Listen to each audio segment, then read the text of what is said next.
All right, yeah, we're good. We're good. Hello, everyone. I'm Warlord Magni. Thank you all for being here today. Great show to everybody in the tournament. And welcome to my class on combat theory. So today, this is going to be a lot of the material is going to be on conceptualizing and trying to break down combat in like a 1v1 fight. So we'll be looking at using these skills in both an offensive and defensive application. And something that we should all remember is, especially when we're fighting, that this is really the two sides of the same coin. Whenever we're fighting, offense plays in defense and vice versa. Okay? And so I'll try to touch on the offense and defensive aspects for each of the concepts that I apply or I talk about later. So the first topic that we're going to talk about is the sextants. So the sextants is how you can break up the body in different shot locations. So typically we'll break the body up into 6 locations, right? So a line straight down the bottom, the middle, and then you have this lower section, and then a section across the mid chest. So you have 1, your hips, 2, lower ribs, up to like mid chest, and then 3 is your shoulder section on one side. Then you go 4, 5, and 6. Okay? And so you can think about this. Sean, come here. And whenever you're fighting somebody, you can throw at these different sections or sextants, right? And whenever you're throwing, you can think about what is the easiest from my guard, what is the easiest sextant that I can shoot, right? So from this guard, it's really easy to hit this second sextant, right? Because all I'm doing is just throwing the straight chop. Or I can throw the cross chop, or I can hit the other sextant on the other side of the straight chop. So that's the offensive side. If you want a little bit more details, you can check out my fundamentals class. It's on YouTube. Check in the playlist of this video that I'll share, right? But, okay, so this is the offensive aspect of from my guard, where can I hit? But now the defensive aspect is you have to apply the sextant to your body, and what sextant do I have open when I throw a shot? So when I throw a cross, this sextant 2, is really open. So that's probably going to be the section that you want to block after you throw, right? So boom, and then I need to block there, right? Or if I want to throw this downward chop, now this top sextant is now open.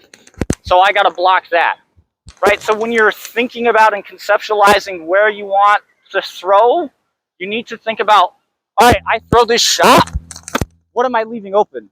I mean, in this case, it's my arm, right? So you can, in single sword, you can use a hand block, right? But if we go sword and board, for example, you're kind of changing the sextants that you have open, right? So it's primarily only on one side, your sword side, that you have sextants available. But if I throw up top, again, I now have these 2 sextants open, and so Sean could throw any sort of chop or a dark side, right? And that's a really good counter. So I need to know if I throw a cross, I need to block. That's pretty much like 95% of the time, that's where your opponent is going to throw, is whatever is the most open. Okay? An important topic to talk about as well in breaking down the combat is range. I've done a whole video on this of range control and range movement, but very briefly, range, when you talk about range in fighting, there's 3 different ranges. You have A, B, and C. Starting off, we have C. We're all the way out here. I can't hit Sean, Sean can't hit me. Okay? Once we begin to touch, I am now starting to enter B range. And then once I get to about the top 6 to 8 inches of my sword, that's now full B, and anything below that is now entering into A range. Okay? So when we're thinking about fighting, I need to be able to control the range of when this combat is going to hit. And something that's important to realize is my range is not the same as Sean's range or anybody else you fight. If you're fighting somebody that has really long, lanky arms, you're probably going to enter their range. Like, their B range will be your C range, if that makes sense. Okay? So, thinking about, all right, I'm going to throw at the edge of my B range, so now I'm hitting the top, sectant 3 of Sean. Is Sean going to even be able to hit me? Ah, no, miss. So this is actually a pretty safe place for me to be, right? Or if alternatively I step a little bit closer, right? Okay, now I'm being hit. I have to be able to block, and I have to worry about blocking that sectant more. Oh, let's come a little bit this way. All right, so if you're interested more in range and range control, I have a whole video on that. I suggest checking that out. I'm not going to cover it here. Okay, an important aspect about fighting as well is alignment. So when we're fighting in single sword, Sean and I, our shoulders are more or less squared together, right? So if we draw a line from Sean's shoulder to my sword and back, we kind of make a box, right? So if we draw a center line, this is the center line of our combat. So when we walk, if I adjust, Sean will want to follow in place. So you step other, right? So we're keeping this same alignment because, step back a little bit. But if I step offline, I can now see more of Sean or a different aspect of Sean that I can have access to. This is really showcased when we do sword and board. So, switch on this side. So in this area, when we're squared up, I can't really see a lot of Sean. Okay? Sean's pretty much fully covered. Maybe I can hit his legs, right? But that's not really giving me a lot of options. If I'm able to step offline, right, I'm stepping over, I can now access Sean's back, and that gives me an advantage. Additionally, when I step into the shield side of Sean, I'm stepping away from Sean's sword. So if we flip, right, same movement, I step over, I'm stepping away from Sean's sword, I'm now effectively out of range for Sean. Sean would have to adjust by rotating into my sword, or into me, so we're now maintaining the same alignment, and I don't have that advantage. Let's see, what else? In single sword, you can get the same advantage in alignment, but instead of stepping this way to the right, I'd step this way, because now I can see Sean's forearm, and it's very easy. All I have to do is do the straight chop. If I do the same shot, I'm hitting Sean's hand. If I really want to get it, I have to like torque and reach out for it. This isn't a great location because look, oh, I have all of this, my top quadrant or my top sectant, and then even my lower 2 sectants on this side are really exposed. Okay, but if instead, go back, I step over, I block or I chop, and even if I miss, I'm already posted up for a guard. Boom, stop, or block.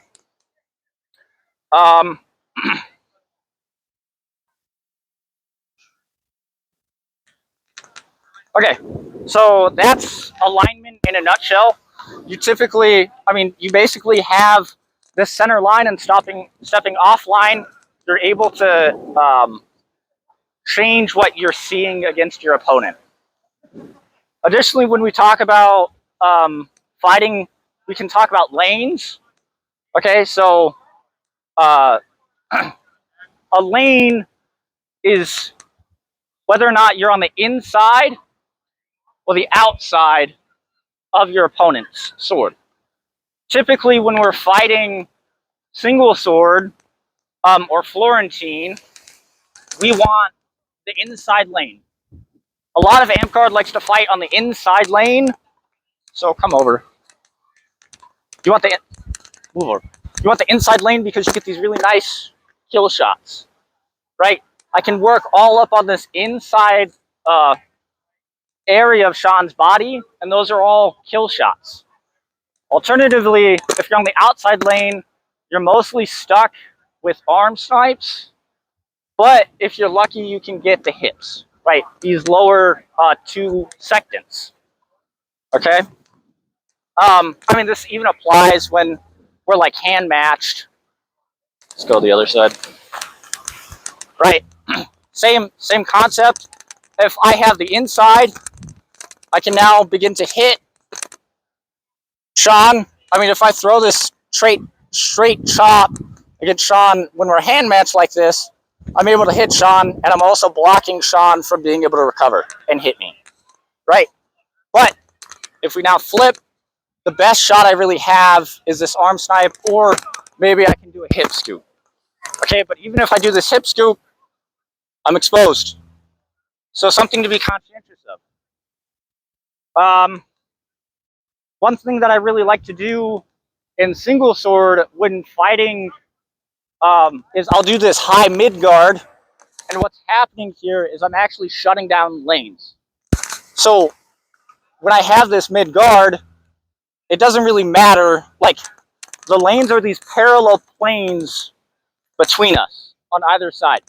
But if I block this, when I put my guard in this neutral, like mid-chest position, the lanes don't really matter, right? Because there's no inside or outside. There's only above and below.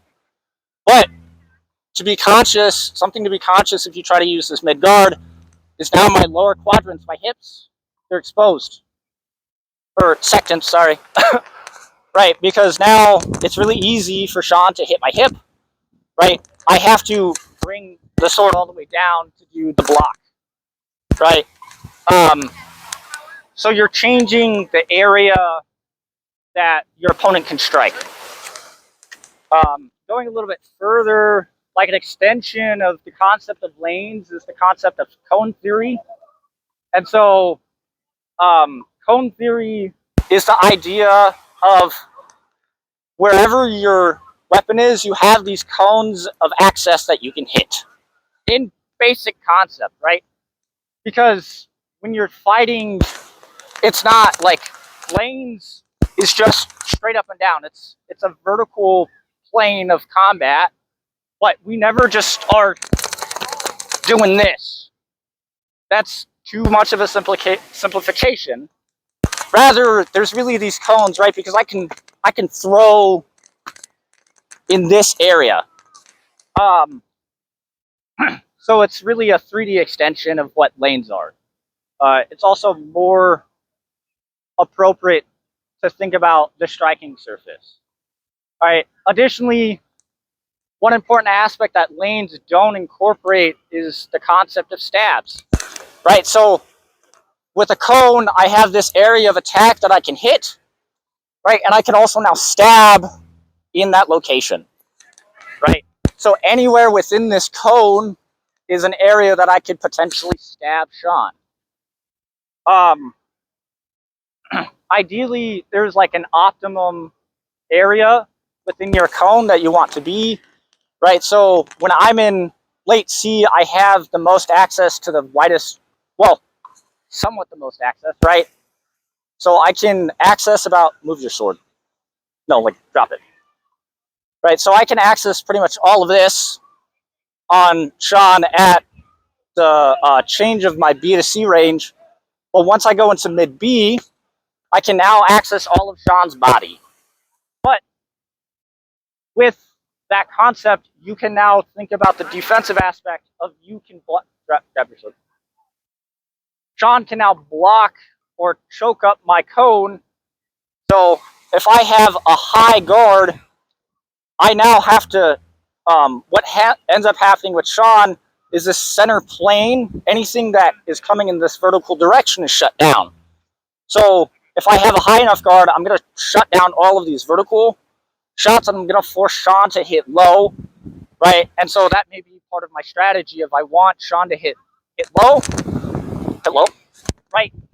and then I can follow up with a chest shot or something like that. Okay. Let's see. Yeah, so that's kind of like the main concept of cones. Is it really shows the different aspects of the part of the body that you can hit. When you're now in A range, you're shortening your cone to like this space. You can't like, it's really hard for me to access this lower portion of Sean because the cone comes out from like the top of my arm. Does that make sense? Okay. But there's an important concept called the level change, right? So if I'm close with Sean, I kind of just have this top portion. But a level change is now when you drop down, right? So if I'm here, I'm really focused on the top portion. But if I really want to eat at Sean's hips, I can level change, and now the cone is focused in this area of Sean. Okay? So you can use the level change of accessing either the top portion or the bottom portion of the combat area of your opponent. All right? Really, when you're level changing, like, please be careful. It's really easy to like pull a hamstring or like hurt your back. So stretch if you're gonna level change or like ease into it. Don't just be like on the first day of like throwing real crazy like money shots and stuff. But level changes are really important in sword and board for the fact that you're changing the plane so much. Very briefly, I'm gonna do a whole video on sword and board, so I'm not gonna get too far ahead of myself. But in sword and board, I want to move their equipment. Right, so if I'm working up top, I'm not really able to get a lot of hits off of Sean. I can come up and then level change down to access this portion of Sean, right? Like if I'm here, I can't hit Sean. But if I'm here, you see how much easier I'm hitting Sean?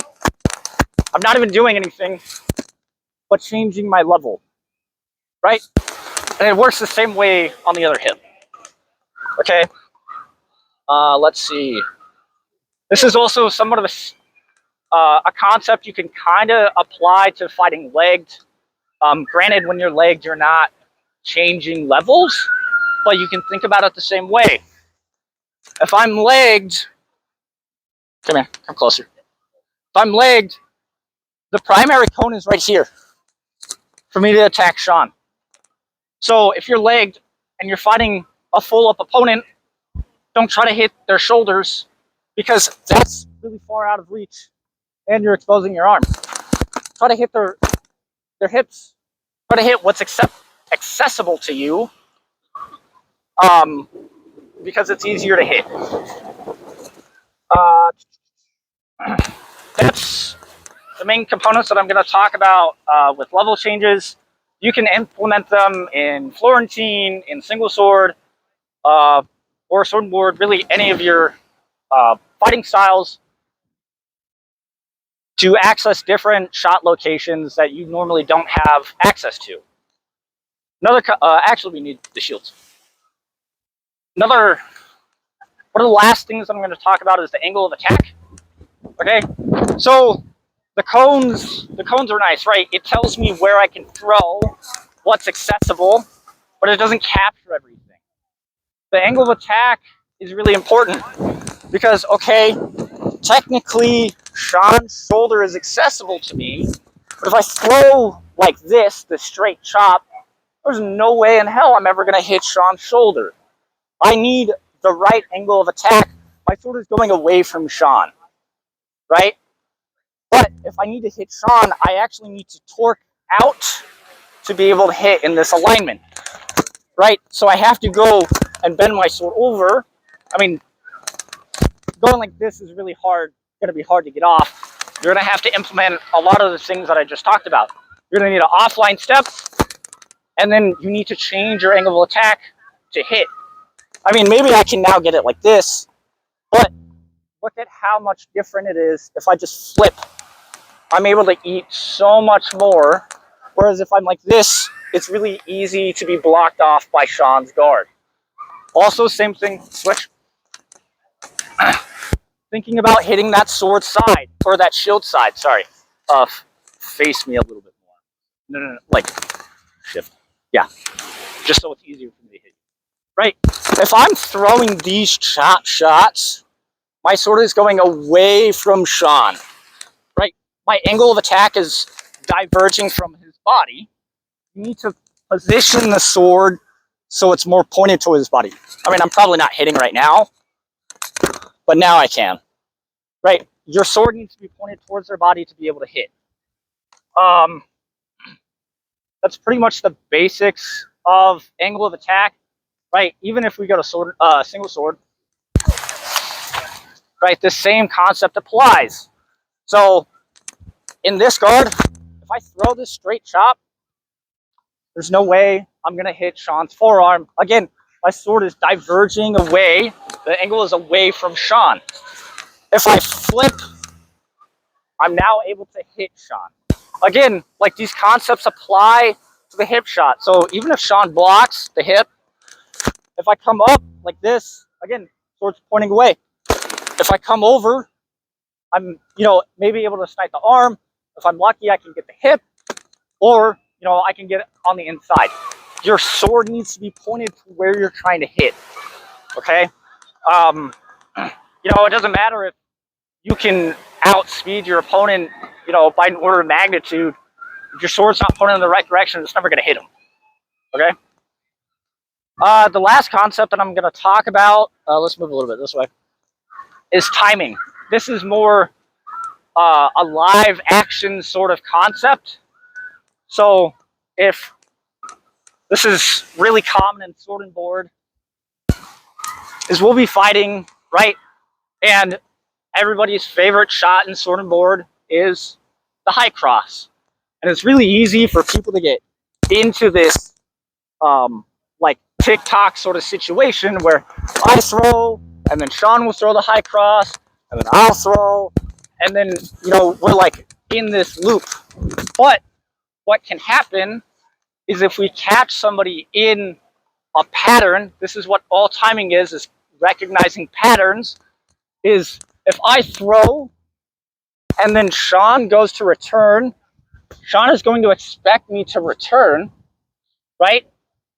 I don't, and then Sean's going to try to throw again, and I can throw, right? Because I'm loaded in the chamber.